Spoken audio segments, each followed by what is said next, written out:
Why the universe pulls things away when you finally get stronger. Some losses in midlife don't just feel painful.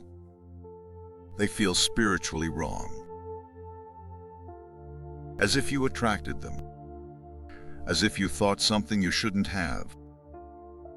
As if one moment of doubt sent the wrong signal into the universe, and now you're paying for it. Maybe you've had that thought. I should have stayed more positive.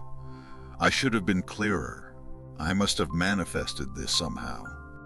But what if this has nothing to do with wrong thinking? What if the universe isn't pulling something away because you failed, but because you finally stopped shrinking? Pause with that. Have you noticed how often something destabilizes right after you become clearer? You start setting boundaries. You stop apologizing for existing. You decide you no longer want to live on quiet endurance. And suddenly something shifts. A relationship cools. A conversation becomes tense. A role that once felt secure begins to crack. And you wonder, did I cause this? Today we're going to talk about why this pattern shows up so often in midlife, especially for women who have carried responsibility for decades. And by the end of this episode, I'll give you 3 practical exercises to help you determine whether you're experiencing real loss or spiritual realignment. If you only half listen, those exercises will sound like pleasant ideas. If you stay with me, they may change how you interpret what's happening in your life. Welcome to SPIRITA VIVO. I'm speaking to you as a man. My lived experience is not identical to yours, but over the years I've observed something profound in my own life and in the lives of many women in their 40s and 50s. When a person grows internally, the external world does not always reward them. Sometimes it reorganizes around them. We were raised on the subtle promise that growth brings expansion, that clarity brings ease, that alignment brings stability. But maturity reveals something deeper. Growth often exposes misalignment before it creates freedom, and exposure feels like loss. Let me tell you about Laura. Laura is 52, 2 grown children, a long marriage. From the outside, everything looks stable. For years, she was the steady one, the peacekeeper, the emotional stabilizer, the one who absorbed tension so others wouldn't have to. But once her children left home, the house became quieter, and in that quiet, something inside her became louder. Questions she had postponed began resurfacing. Why do I soften my voice when I disagree? Why do I minimize my needs to keep harmony? When did I decide my role was to manage everyone else's emotions?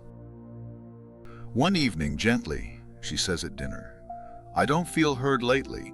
Not accusing, not dramatic, just honest. Her husband looks surprised, slightly defensive. In the weeks that follow, something shifts. The warmth thins. The rhythm changes.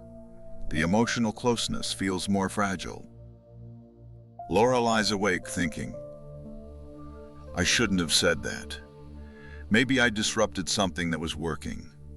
Maybe this is my fault. But slowly, painfully, she begins to see something else. The harmony she protected for years had depended on her silence. When she stopped shrinking, the structure trembled. Not because she did something wrong, but because the system had adjusted to an older version of her. That realization didn't arrive overnight. It came through tears, through journaling, through resisting the urge to immediately fix what felt unstable. Now Michelle is 49 and has worked at the same company for over 20 years. Reliable, capable, indispensable. She answers emails at night. She anticipates problems before they escalate, and she carries emotional weight that isn't technically in her job description. Recently, something changed. She stopped responding outside work hours. She began saying the timeline isn't realistic, and she declined to mediate conflicts she didn't create. And gradually, the atmosphere cooled. She wasn't fired. She wasn't criticized. But invitations decreased. Praise softened. The warmth shifted. Michelle began doubting herself. Did I overstep? Was I naive? Should I go back to being agreeable? But the uncomfortable truth was this. Her value had been entangled with her overextension. When she withdrew that overextension, the system recalibrated. Not because she became weaker, but because she became stronger. Here's where spirituality matures. The universe is not a reward machine. It functions more like an organizing intelligence. When your internal standards rise, your clarity, your boundaries, your self-respect, structures built on your former tolerance begin to loosen. Not as punishment, not as a test, but as recalibration. The most dangerous moment isn't the ending. It's the interpretation. If you interpret recalibration as failure, you retreat. If you interpret it as alignment correcting itself, you expand. Midlife intensifies this because you've built stability. You've invested decades. You don't want disruption. So the instinct is to rebuild quickly. Enter a new relationship, overcompensate at work, apologize for being too much. But maturity lives in restraint, in allowing the silence. Now let me give you the 3 exercises I promised. These are not affirmations. They are clarity tools. The shrinking test. Ask yourself honestly, if this had continued unchanged, who would I have needed to become again? Less direct, less visible, less truthful.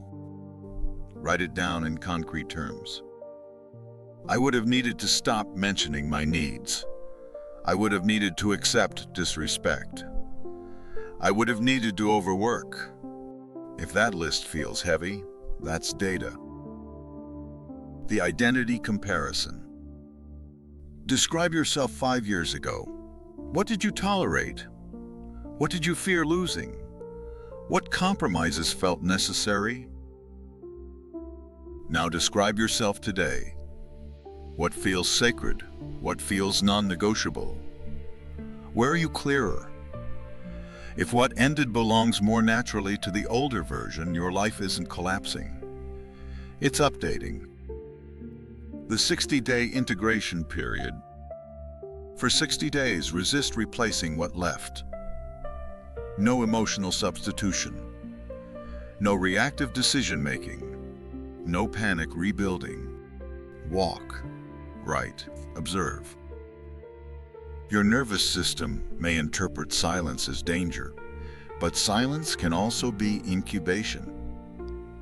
Often, what feels like destruction is simply reorganization. I don't believe the universe punishes growth, but I do believe growth changes compatibility. And sometimes, what leaves your life does so because your new strength no longer fits inside the old structure. That may hurt, but it may also be truth. Before we close, let's bring this together. If something in your life has shifted since you became clearer, if something cooled after you stopped shrinking, if a structure began trembling when you raised your standards, that does not automatically mean you failed. It may mean the old version of you was compatible with that structure, and the current version is not. Midlife is not about manifesting more. It's about aligning deeper. And alignment sometimes removes what no longer fits the woman you are becoming. Not as punishment, not as a test, but as reorganization. So before you rush to fix what feels unstable, before you assume you thought something wrong, pause. Ask yourself, am I losing something, or am I outgrowing it? That distinction changes everything. This is Spirita Vivo, where spirituality grows up with you. If this conversation met you where you are tonight, I'm grateful you're here. Take care of yourself, and I'll see you in the next episode.